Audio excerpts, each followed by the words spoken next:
بسم اللہ الرحمن الرحیم۔ السلام علیکم۔ کسی گاؤں میں ایک سیدھا سادہ بولا بالا سا آدمی رہتا تھا۔ اس کے ذہن میں یہ بات سما گئی کہ مجھے اللہ سے دوستی کرنی ہے، اللہ تک پہنچنا ہے، اللہ کی معرفت حاصل کرنی ہے۔ اس کو جو کوئی بھی کچھ بتا دیتا تھا وہ شخص وہی کچھ کرنے بیٹھ جاتا تھا، مگر اس کو اللہ نہیں مل پایا۔ وہ بیچارہ بہت پریشان رہنے لگا۔ آخر کسی نے اس کو سمجھایا کہ بھائی جو مقصد تم حاصل کرنا چاہتے ہو وہ ایسے تو نہیں ملے گا۔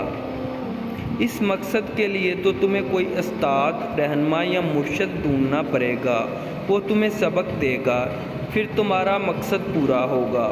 وہ مرشد کی تلاش میں مارا پھرتا رہا مگر کہیں بھی بات نہ بن سکی۔ آخر تنگ آ کر ایک رات سونے سے پہلے اس نے فیصلہ کیا کہ صبح سویرے گاؤں کے باہر جا کر بیٹھ جاؤں گا، اور اللہ چاہے گا تو جو پہلا شخص مجھ سے ملے گا بس وہی میرا مرشد ہوگا۔ اس نے اللہ سے دعا کی اور سو گیا۔ صبح منہ اندھیرے وہ گاؤں کے باہر جا کر بیٹھ گیا۔ اتفاق سے وہاں سے جو پہلا شخص گزرا وہ ایک چور تھا جو رات کو کہیں سے چوری کر کے واپس آ رہا تھا۔ اس بولے آدمی نے تو اس چور کو پکڑ لیا اور مل گیا مرشد کے نعرے مارنے شروع کر دیے۔ چور بیچارہ بہت گھبرایا کہ کہیں پکڑا نہ جاؤں، کوئی پہچان نہ لے، اس مصیبت سے جان کیسے چھڑاؤں۔ بہت سمجھایا کہ بھائی میں کوئی مرشد نہیں ہوں، میری جان چھوڑو، مگر وہ شخص کہے جا رہا تھا آپ ہی میرے مرشد ہیں۔ میں تو رات کو اللہ سے دعا کی تھی کہ پہلا شخص میرا مرشد بھجوا دیجیے گا، ہو ہی نہیں سکتا کہ آپ مرشد نہ ہوں۔ چور نے بہت منت سماجت کی کہ مجھے جانے دو بھائی، میرا پیری مریدی سے کوئی تعلق نہیں، لیکن وہ شخص بس ضد رہا کہ آپ تو بہت کامل مرشد ہیں، تبھی تو اپنے آپ کو چھپا رہے ہیں، کامل مرشد تو ہوتے ہی آپ کے جیسے ہیں۔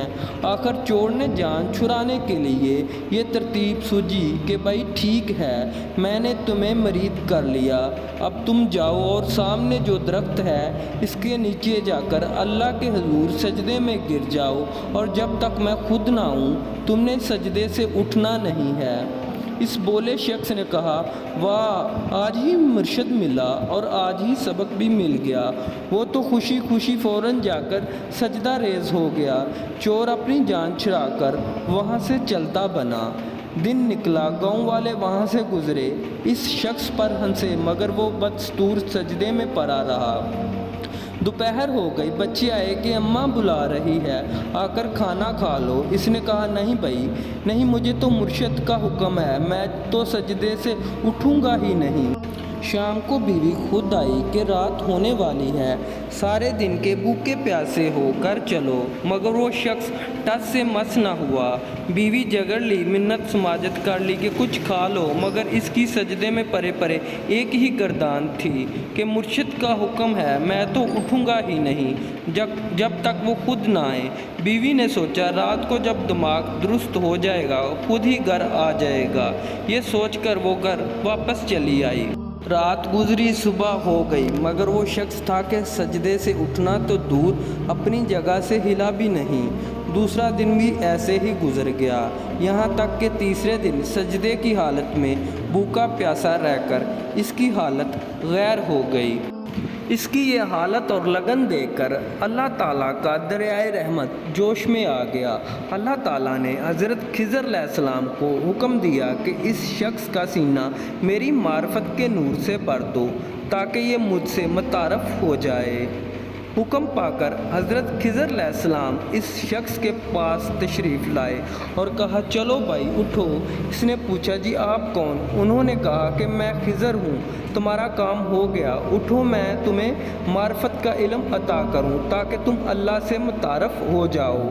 اس شخص نے سجدے میں پڑے کہا واہ، میرے مرشد نے آپ کو بھیج دیا تو آپ آ گئے میرے پاس، ورنہ اتنے عرصے سے میں پریشان تھا تو آپ کو خیال بھی نہیں نہیں آیا، میرا مرشد ہو تو ایسا، جی آپ جائیں، مجھے آپ سے کچھ نہیں لینا، مجھے تو میرے مرشد ہی دیں گے تو صرف ان سے ہی لوں گا۔ بہت سمجھایا کہ بھائی وہ چور ہے۔ وہ بولا مرید کہے کہ اگر وہ چور ہے اور مجھے سبق دیے ابھی صرف 3 دن ہوئے تو آپ کیسے آ گئے؟ نہیں جی وہ تو بہت کامل ہیں تبھی تو آپ آ گئے، میں ایسے کامل کو چھوڑ کر آپ کے کہنے پر کیوں چلوں؟ جائیں آپ اپنا کام کریں۔ آخر حضرت خضر علیہ السلام نے اللہ تعالیٰ سے عرض کیا کہ اللہ تیرا یہ بندہ تو مانتا ہی نہیں، حکم دیجیے اب کیا کروں؟ اللہ تعالیٰ نے حکم دیا کہ جیسے میرا یہ بندہ کہتا ہے وہ کرو، جاؤ پہلے اس چور کو علم عطا کرو اور پھر وہ اس کو عطا کرے۔ آخر حضرت خضر علیہ السلام اس چور کے پاس پہنچے اور اس کو غسل کروا کر توبہ کروا کر علم معرفت منتقل کیا، پھر اس کو لے کر اس بولے مرید کے پاس آئے اور چور نے وہ علم اس مرید کو منتقل کر کے اللہ کی معرفت عطا کی، اور اس چور نے بے اختیار یہ کہا واہ مرید ہو تو ایسا جو پیر کو بھی نواز دے۔ اس حقائق کی تشریح یہ بیان فرمائی کہ انسان کی اپنی لگن، خلوص، جستجو و رفتگی اور شوق ہوتا ہے جو اس کو اللہ تک پہنچاتا ہے، مرشد صرف ایک ذریعہ بنتا ہے۔ جزاک اللہ۔